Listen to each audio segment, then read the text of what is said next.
El experimento ruso del sueño. Investigadores rusos a finales de los 40s mantuvieron a 5 personas despiertas por 15 días utilizando un estimulante basado en gas.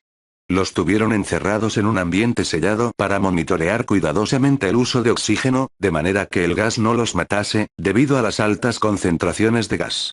Esto fue antes de que existiera el circuito cerrado, por lo que tuvieron que usar micrófonos y ventanas con grosor de 5 pulgadas para observar a los sujetos.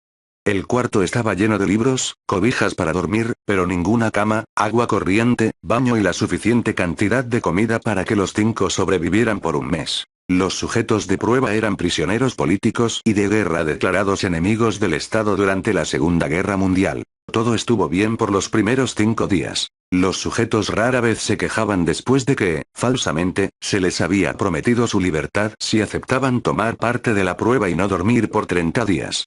Sus conversaciones y actividades fueron monitoreadas y los científicos notaron que conforme pasaba el tiempo, ellos hablaban sobre incidentes traumáticos de su pasado. Después de 5 días se empezaron a quejar de las circunstancias y eventos que los llevaron a donde estaban y empezaron a demostrar paranoia severa.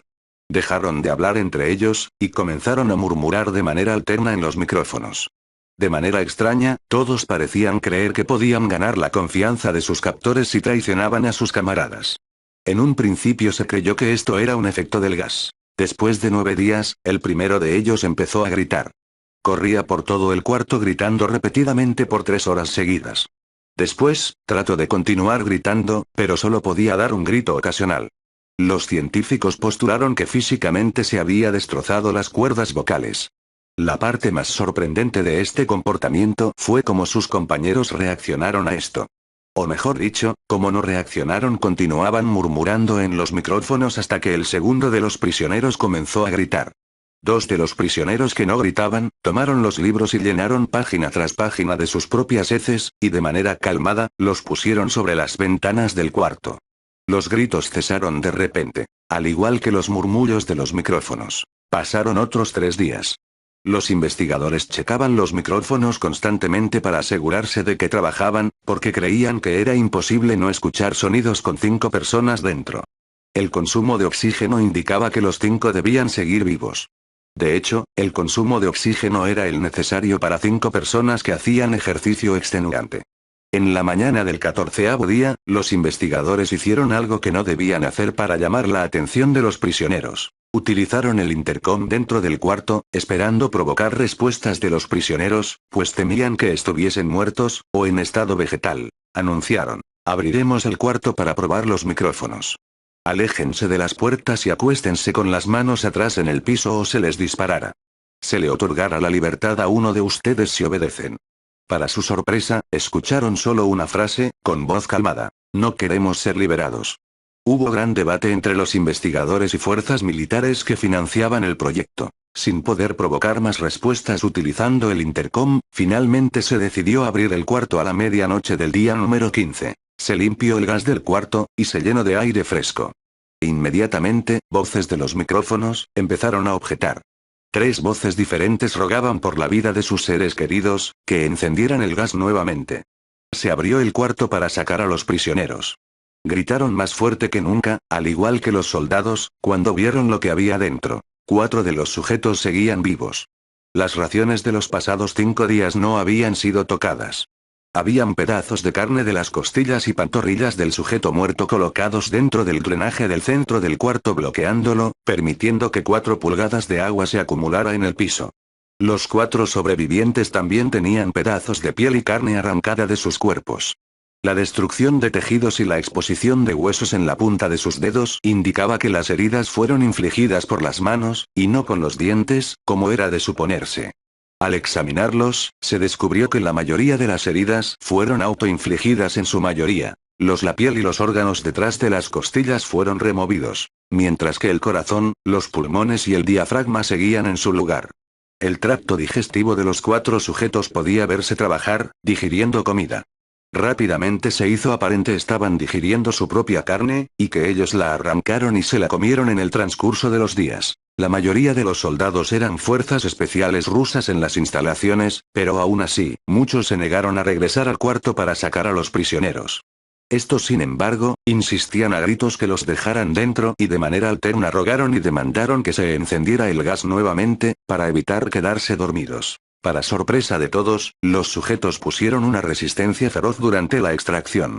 Un soldado ruso falleció cuando un sujeto le mordió el cuello, otro fue gravemente herido cuando otro de los prisioneros le mordió la arteria femoral y los testículos. Otros 5 soldados perdieron la vida, si se cuentan a aquellos que se quitaron la vida en las semanas consecuentes al incidente. Durante la lucha, uno de los prisioneros dañó su bazo, sangrando de manera casi inmediata. Se intentó sedar al sujeto, pero fue imposible. Se le inyectó más de 10 veces de la dosis humana de morfina, y aún así luchó como un animal rodeado, rompiendo las costillas y un brazo de un doctor. Se veía latir su corazón al máximo por 2 minutos completos, mientras se desangraba, y continuó gritando por más de 3 minutos, atacando a quien se le acercara, repitiendo la palabra más una y otra vez, cada vez más débil, hasta que cayó en silencio. Los otros 3 sobrevivientes, fueron inmovilizados fuertemente y llevados hacia instalaciones médicas. 2 de ellos, con cuerdas vocales intactas, demandaban continuamente más gas para permanecer despiertos. El más herido de los 3, fue llevado al único cuarto de cirugía que había en las instalaciones. En el proceso de su preparación para colocar nuevamente sus órganos en su lugar, se notó que el sujeto era totalmente inmune a los sedantes. Peleó furiosamente cuando el gas anestésico se le estaba colocando. Se necesitó un poco más de anestesia de la normal para sedarlo, pero al momento que sus ojos se cerraron, su corazón se detuvo. En la autopsia, se encontró que en su sangre había 3 veces la cantidad normal de oxígeno. También se rompió 9 huesos en la lucha para no ser controlado. El segundo sobreviviente, era el que primero gritó del grupo. Con sus cuerdas vocales destruidas, él no pudo objetar la cirugía, y solo reaccionaba agitando violentamente la cabeza en desacuerdo cuando se le administraba el gas anestésico. Afirmó violentamente con la cabeza cuando alguien sugirió hacer la cirugía sin anestesia, y no reaccionó durante la misma, que duró 6 horas en la cual se intentó reemplazar sus órganos abdominales y cubrirlo con lo que quedaba de su piel. El cirujano afirmó que era médicamente imposible que el sujeto siguiera con vida. Una enfermera aterrada que ayudó en la cirugía, comentó que la boca del paciente formaba una sonrisa cada vez que sus ojos se encontraban. Cuando la cirugía terminó, el sujeto miró al cirujano y empezó a hacer sonidos fuertemente, como tratando de hablar. Asumiendo que esto era de gran importancia, el cirujano le entregó un papel y una pluma, para que el paciente pudiera comunicarse. Sigue cortando, escribió. Se le hizo la misma cirugía sin anestesia a los otros 2 sujetos. Se les tuvo que inyectar un paralítico, pues ellos reían constantemente, y le era imposible realizar la operación al cirujano. Una vez paralizados, solo podían interactuar con sus ojos. En el momento en que pudieron hablar nuevamente, exigieron una vez más el gas estimulante. Los investigadores trataron de averiguar por qué se lastimaron de esa forma a sí mismos, y por qué querían el gas nuevamente. La única respuesta fue: debo permanecer despierto. Se reforzó a los 3 sujetos y los devolvieron al cuarto, para espera de su destino. Los investigadores, enfrentando la furia de sus benefactores militares por haber fallado las metas del proyecto, consideraron dar eutanasia a los prisioneros. El comandante, un ex KGB, vio potencial en el proyecto, y en su lugar decidió ver qué pasaría si ponían el gas nuevamente. Los científicos se negaron rotundamente, pero al final, tuvieron que aceptar. En preparación para ser sellados nuevamente en el cuarto, los prisioneros fueron conectados a un monitor EEG. Para sorpresa de todos, los 3 dejaron de pelear en el momento que se dieron cuenta que los regresarían al gas. En este momento, era obvio que los 3 estaban haciendo un gran esfuerzo por mantenerse despiertos.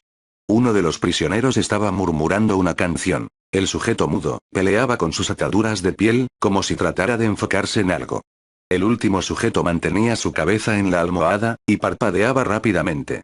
Siendo este el primero al que se le puso el EEG, la mayoría de los investigadores monitoreaban sus ondas cerebrales con sorpresa. Eran normales la mayor parte del tiempo, aunque algunas veces aparecía una línea recta de manera inexplicable. Parecía que repetidamente sufrían de muerte cerebral. Mientras analizaban los datos, una enfermera notó que los ojos del sujeto se cerraron. Sus ondas cerebrales cambiaron inmediatamente por las de sueño profundo, luego se pusieron rectas, y de manera simultánea, su corazón se detuvo. El único sujeto que quedaba que podía hablar comenzó a gritar para que lo encerraran en ese momento. Sus ondas cerebrales mostraba las líneas rectas del sujeto que acababa de morir por quedarse dormido. El comandante dio la orden de sellar el cuarto con los 2 prisioneros dentro, junto con 3 de los científicos.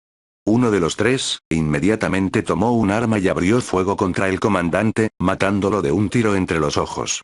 Después apuntó al prisionero mudo, y le voló el cerebro. Apuntó al prisionero que quedaba vivo, mientras que los demás investigadores escaparon del cuarto. No me encerraran con estas cosas. No contigo. Le gritaba al prisionero que estaba atado al camastro. ¿Qué eres? Demandó.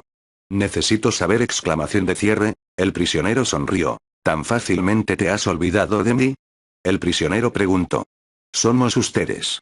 Somos la locura que está encerrada en todos ustedes, rogando por libertad en cada momento de tu vida, desde lo más profundo de tu mente animal. Somos aquello de lo que te escondes en tu cama todas las noches. Somos lo que duermes y silencias y paralizas cuando te vas a tu cielo nocturno, donde no te podemos alcanzar. El investigador hizo una pausa. Apuntó al corazón del prisionero y disparó. El EEG mostró una línea recta mientras el sujeto débilmente murmuró casi tan libre. Me dicen si tienen preguntas o quejas.